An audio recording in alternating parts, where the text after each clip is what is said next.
Malik Djoudi fait bien sûr partie du voyage. Depuis plusieurs années, il est aidé dans son travail par le TAP, à l'origine de cette opération, accompagné en tournée 13 artistes émergents de la scène française dans la nouvelle grande région, une mission essentielle de la structure qui réaffirme ainsi sa présence régionale. Les enjeux là sont vraiment de nature régionale et nationale. Comment, encore une fois, le TAP peut devenir un pôle de référence très utile, un pôle de ressources au nord de notre région. Il n'y a pas que Bordeaux, il y a Limoges, il y a Biarritz, et évidemment Bordeaux, mais qui n'est pas une scène complète. Vous voyez, la scène artistique bordelaise et culturelle n'est pas totalement efficace. Il faut absolument que les autres villes jouent leur rôle par rapport à une région de cette taille-là. L'autre pierre de l'édifice, c'est la Souterraine, plateforme de découverte musicale, mouton à 5 pattes de la culture underground française et de l'édition hors norme. Cette tournée, c'est un peu la cerise sur le gâteau.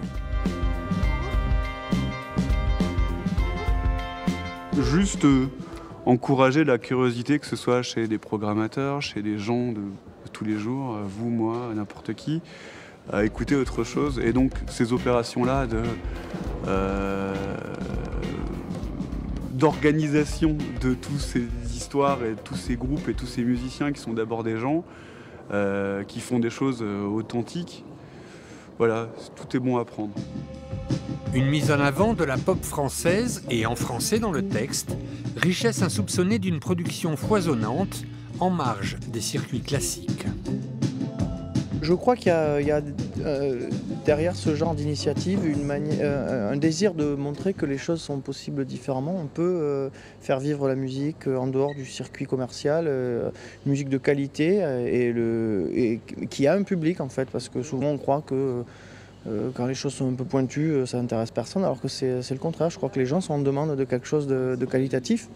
Et ce genre d'initiative, je crois que c'est une manière très bonne de faire se rencontrer les artistes et ce public-là qu'on croit pas à son existence, mais il est là, il est ici, quoi. Du Poitou au Pays Basque, en passant par Tulle et La Rochelle, la tournée s'achèvera fin mars à Niort, au Festival des Nouvelles Scènes, comme un parfum de réaménagement du territoire de la chanson française.